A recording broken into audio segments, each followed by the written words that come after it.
telling about exception. And before telling about exception, always remember one thing, that whatever code we are doing, we are not considering this operating system as today's operating system. Always remember. We have to consider the condition of 1950s and 60s, where even digital input was not possible to be given to the computer. So what used to happen is, suppose my code has divide by zero error, right? Divide by zero exception actually. So what used to happen is, you must have seen the typewriter type of computers.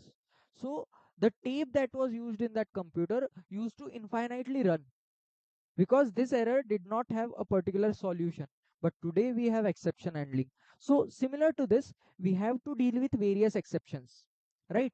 And one more thing, you must have heard about user mode and kernel mode. It is one of the most important part of any operating systems, and it allows us to resolve the errors too. Because suppose I am in user mode, so in that case, if my process is getting created, each process would have its separate address space. That is very important. Uh, you can you can visit Microsoft's documentation on user mode and kernel mode address space. It is very helpful for you. It would be very helpful for you. So this, each and every box is a separate process as well as separate address space for each process. But in kernel mode,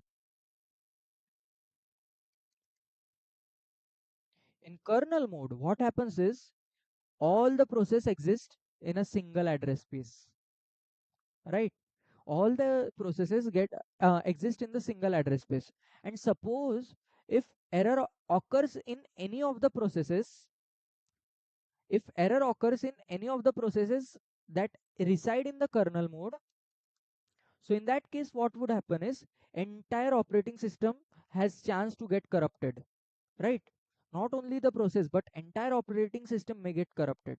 That's the issue with kernel mode.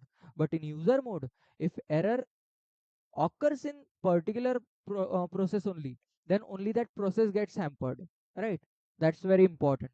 But you must be saying that, if this is the case, then why are these two modes created? So always remember that kernel mode is the master mode, supervised mode, privileged mode that we call. And this privileged mode allows us to access the hardware and other resources, right? Allows us to access hardware and other resources.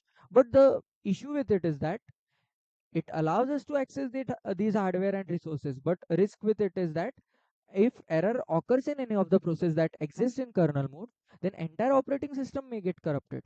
So what is the solution with us is, we can create all of our processes in user mode, but whenever we require a particular resource, any of the resource, then we can directly call and get into kernel mode. And after getting that particular resource, we can get back to user mode. That's the sequence, what actually operating system does. So due to this is known as mode switching. Okay. And this is what system call does actually. This is what system call does actually. And you must be saying why we are studying this. So whenever we are talking about exception, we have to think about dealing with exceptions at user mode as well as kernel mode.